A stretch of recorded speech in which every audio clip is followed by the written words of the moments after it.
Hello and welcome to Mr. Newmark's Micro Teaching, and the picture we are focused on today is the early years of the Weimar Republic, looking specifically at this vital question: how successfully did the Weimar Republic solve its early problems? We've got to attack this logically, which means first of all we're going to look at the problems Germany experienced, we're going to look at the solutions, and then we're going to try and evaluate how effective those solutions were. Let's start at the beginning. Right from the end of World War I, the new German government, the new Weimar Republic, experienced serious problems. And the first of those was it was actually blamed for Germany's defeat in World War I. As we already know, the army believed that they had been winning that war and were surprised when Germany signed the armistice. This meant they believed that they had been stabbed in the back by a secret conspiracy of Jews and communists who then made up the Weimar government. This meant that many people immediately distrusted the new government. Linking to this was the fact that many Germans blamed the government for the new Treaty of Versailles.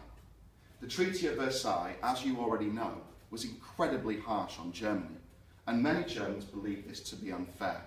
They blamed the government for signing this. In reality, Germany had no choice. If it had failed to sign that, the war would have resumed. But many Germans did not accept this and blamed their own government for this.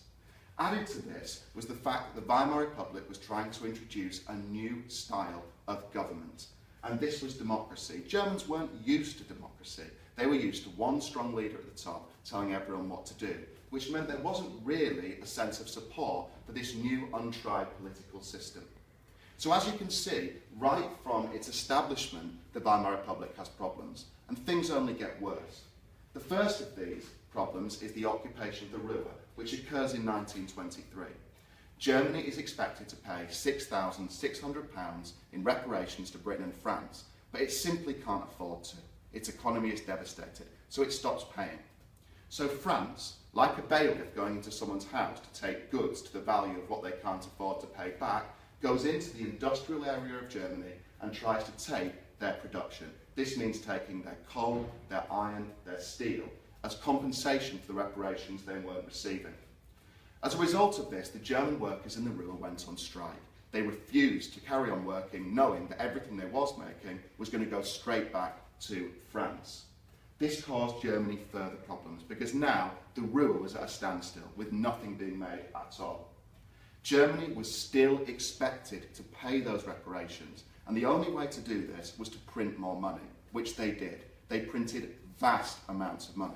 The problem with this is the more money you print, the more worthless it becomes, and this led to a situation of hyperinflation in Germany, with the economy being in complete chaos.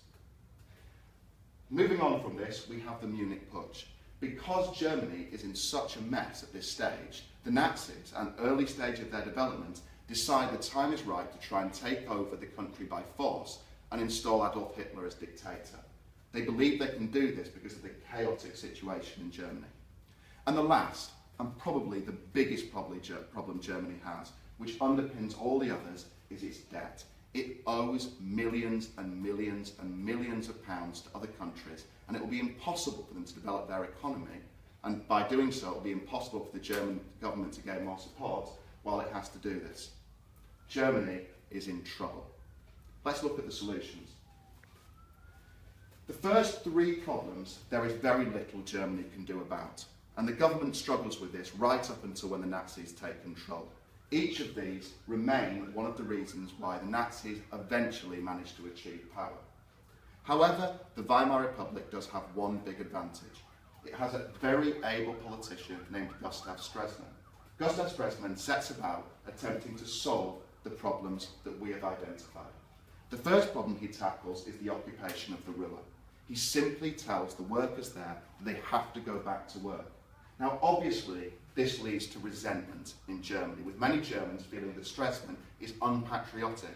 He is agreeing to pay money to France. However, it does lead to better relations abroad, and this becomes even more important later. He next moves to this problem here, hyperinflation. In order to solve this, he destroys the old currency and makes a brand new type of currency called the Rentenmark. Crucially, Stresemann backs this currency with gold, which means that everybody knows the money in their pocket is actually worth something that can't go up or down in value significantly. And this means that people now trust this government. Perhaps Stresemann's most famous solution, and perhaps the solution that is most important, is to debt. Because Germany now has better relations with countries abroad, it is able to negotiate a loan from the USA. And this loan is known as the Dawes Plan. This creates a strange situation in Germany, with Germany paying its reparations to Britain and France, who in return are actually paying back the USA money they borrowed in World War I. They are paying their debts. The most important stage of the Dawes Plan is this. The USA agrees to loan money to Germany, which means that the money is going around in a circle. Germany is paying money to Britain and France, which is paying money to the USA, which is loaning money to Germany. This system looks to be working, but it's important to remember that if the USA decides to cancel these loans at any point, Germany will be back in trouble. And this leads to my metaphor here. The situation in Germany after the Dawes Plan is a little bit like a surfer on a wave. Germany appears to be completely happy and having no problems. But in reality, its happiness is based on a wave of money which could be withdrawn at any time. Should that wave of money go, Germany will collapse into poverty, and all of the problems that Stresemann looks to have solved will come back again. This leads to our focus questions, and remember, if you can answer these focus questions, you know that you're making the right steps towards understanding this important topic. First of all, can you describe the Weimar Republic's early problems? These are all the things written in black. Secondly, how did Stresemann try to solve these? The solutions in this diagram are all written in blue. Thirdly, how successful were these solutions? Some were more successful than others, and you need to be able to evaluate that. And finally, and this takes a bit of explaining, overall, Germany, after Stresemann had tried to solve its problems, was it moving into a golden era? Were things absolutely fine, or was it a false dawn? And by that, I mean, does Germany look like it's doing well, but in reality, the truth is somewhat different? Okay, that concludes our micro-teaching session this morning. As usual, I'll leave this on for a couple of seconds so you can look at the diagram at your leisure. Thank you for listening. More videos to follow.